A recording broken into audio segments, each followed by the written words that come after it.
So hello guys, আমি তোমাদের বন্ধু অন্তরা। তো আজকে আমি কোথায় চলে গিয়েছিলাম, যেখানে রাক্ষসী, আবার রাক্ষসীর সামনে থেকে এত খাওয়া দাওয়া সব কিছু পেলাম। তো চলো শুরু করছি।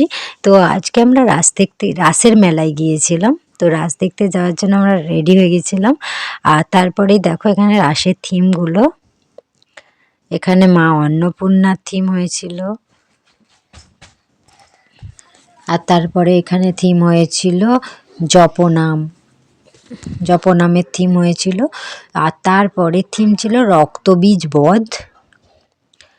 আর রক্তবীজ বধের মানে যেটা ছিল না, দুর্গা মা বধ করছে আর মা কালী রক্তগুলো শোষণ করে নিচ্ছে, নাহলে বিষ বিষ বীজ পড়ে আবার অসুর জন্ম নেবে। তারপরে ছিল দুষ্টের দমন।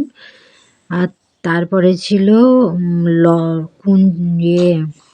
লবকুশ। তারপরে ছিল মা মনসা দেবী। তারপরে ছিল আমাদের শ্রী নারায়ণ দেবের শয়ন দেব থিম। আর তারপরে ছিল সাবিত্রী সত্যবান, যেখানে সাবিত্রীর যমরাজের থেকে সত্যবানের প্রাণ ফিরিয়ে এনেছিলেন সেটা।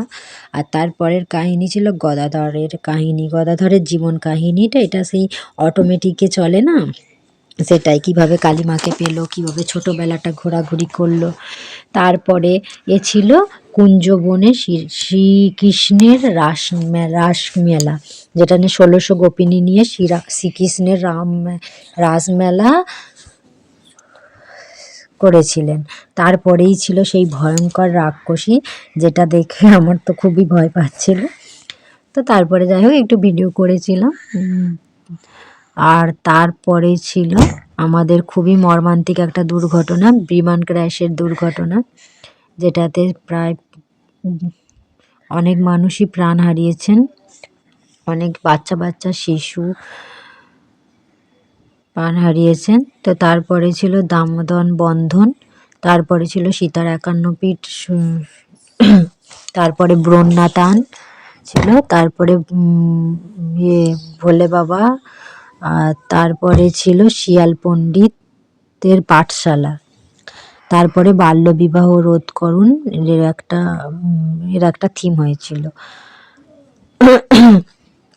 তারপরে এই সব থিমগুলোর পরে আমরা চলে গিয়েছিলাম মেলায়। মেলায় আমরা অনেক কিছু খাওয়া দাওয়া করেছি, তার মধ্যেই প্রথম এই স্প্রিং পটাটোটা আমরা ট্রাই করেছিলাম, তাই ভিডিওটা বানিয়েছি। আর এটা টেস্ট আমার খুব মানে যথেষ্ট ভালোই লেগেছে, মোটামুটি ঠিকই আছে টেস্ট। আর তারপরে মেলায় আমরা অনেক কেনাকাটা করেছি, অনেক অনেক কিছু জিনিসপত্র কিনেছি, তারপরে একটু আইসক্রিম খেয়েছি, আরও অনেক কিছু খেয়েছি, সেগুলোর ভিডিও করা হয়নি।